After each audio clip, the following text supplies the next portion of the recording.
It's really easy to forget to stretch off after being for a run or doing any exercise, but it's really the most important part of the session, I believe. And I've been practicing yoga for over 20 years, and even I forget to stretch off sometimes after I've been for a run in the park. But actually, it's the best part of the whole exercise, in my opinion. And really, if you think about it, when we do some exercise, doing a run in particular, then we are using all of the muscles in the legs, the calves, the hamstrings get tight, the glutes, so they need to be eased off in some way. And also, it can tend to be tension in the shoulders. It's quite nice to run with the shoulders kind of down, but sometimes they just start to creep up. So we're doing some exercises really around all of these parts of the body.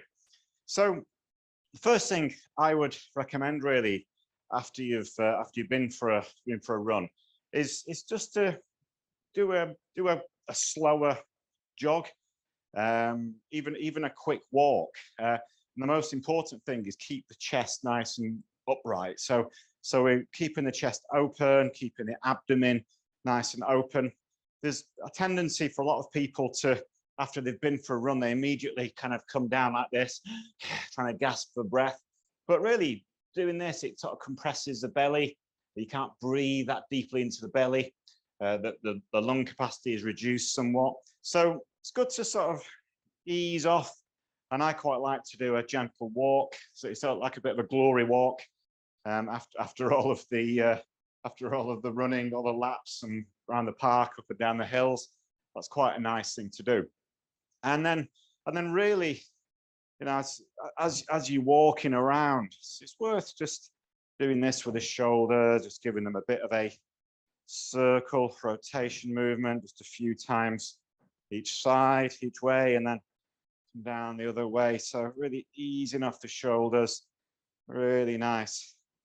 And then as you continue in your walk, then maybe you could even do a bit of this, sort of really releasing through the upper arms and into the shoulders, and then coming over onto the side. So each of these sort of exercises, stretches, sort of lengthening out the muscles, if you like, is going to be about 30 seconds or so as you're walking through the park.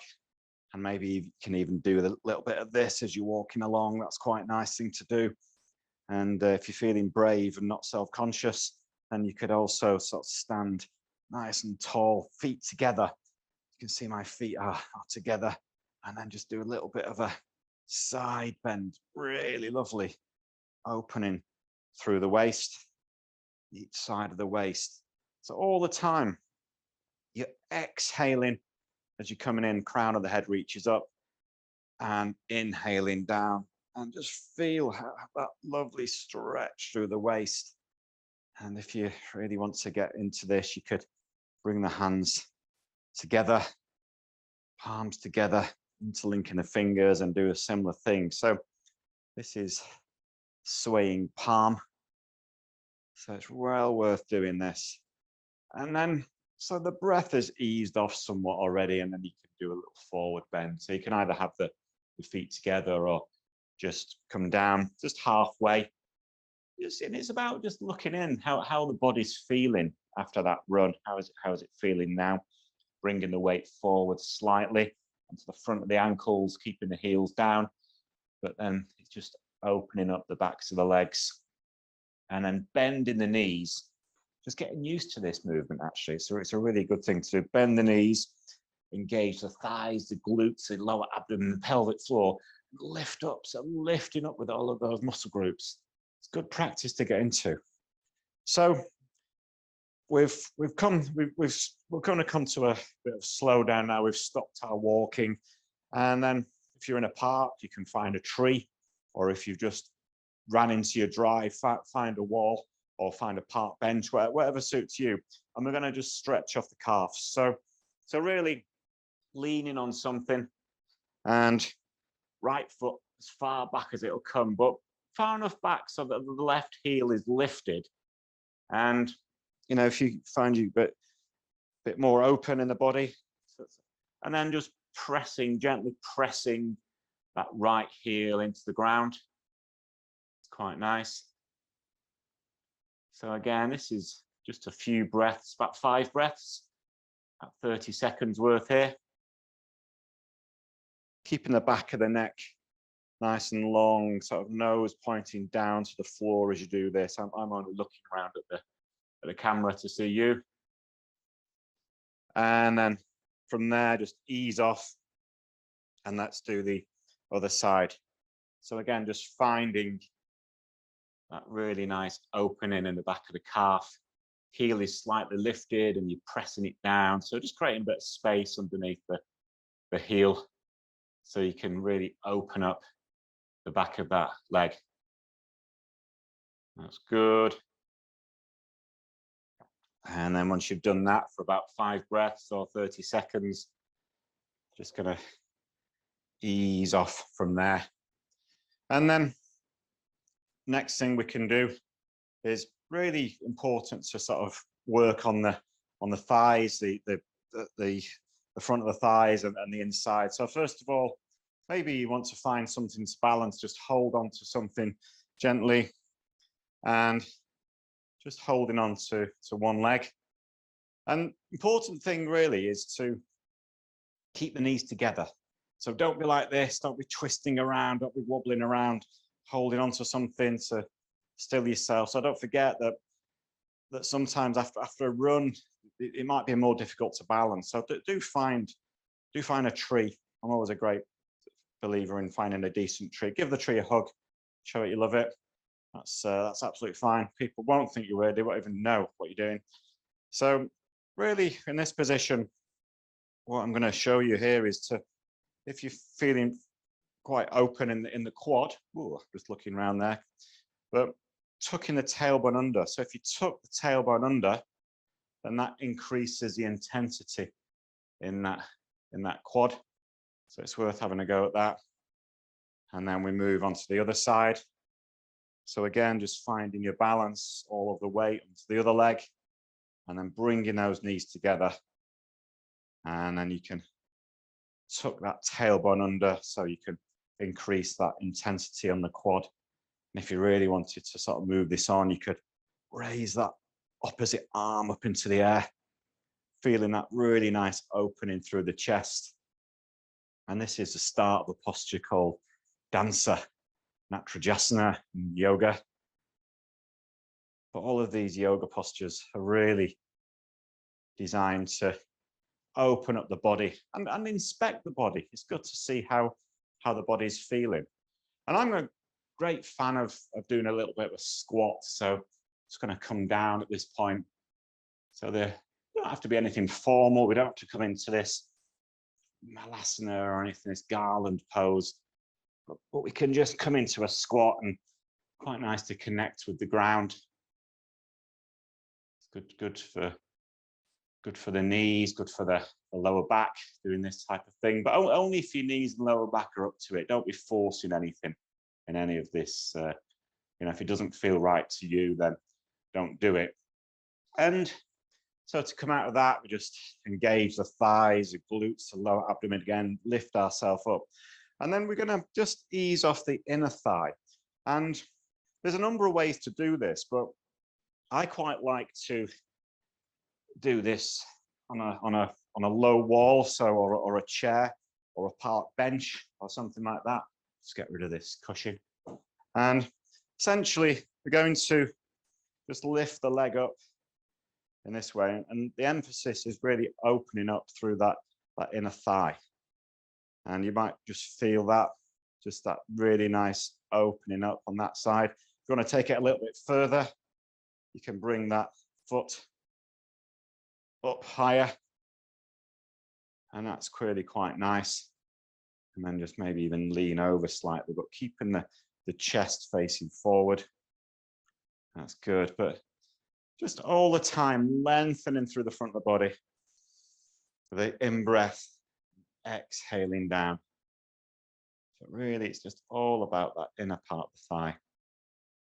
And then we're going to come on to the other side. I'll just move around the other side of my chair now. So again, it could be on a low wall or a chair or a bench in the park. It's absolutely fine. So you might want to just start in this kind of position, and then you might want to just move it along. Ooh, it went then. So, and you can see that my straight leg here, the foot is nice and upright. With a wobbly chair, be careful your chair isn't as wobbly as mine. So lengthen the front of the body, and then ease off to the side.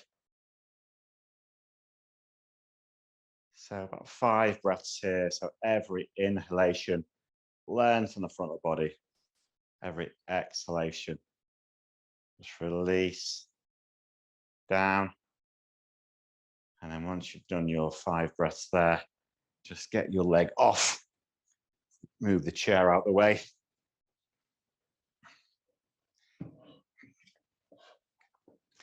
And the final bit of this little leg section is just going to bring that, and again, you might want to find something to balance onto. So just bring that ankle, one ankle over the other knee, and then we're just going to squat down. Again, just make sure your knees are okay. But the main thing is we're doing here is we're just getting into the back of that hip. So sitting down as much as we can. So hip flexibility is really important. And I find a lot of runners in particular have, over the years, have built up quite a bit of strength and stiffness, dare I say it, in the hips and the hamstrings. So these kind of exercises really help that quite immensely. And then let's just come to the other side. So again, just opposite ankle over that knee, and then just squat down. And it's quite nice to, if you lengthen the front of the body, so keeping the chest as much as possible lifted. As you ease down, just feel it into the back of that right hip in this case. So we do both sides. And then from there, just ease off the body, just giving it a gentle shake. Maybe just bringing the feet together once more, interlinking the fingers, pressing the palms away, breathing in, open up through the chest, and then exhaling, the hands down, just interlinking the fingers once more, pressing the palms away, open, really nice, and then release down. And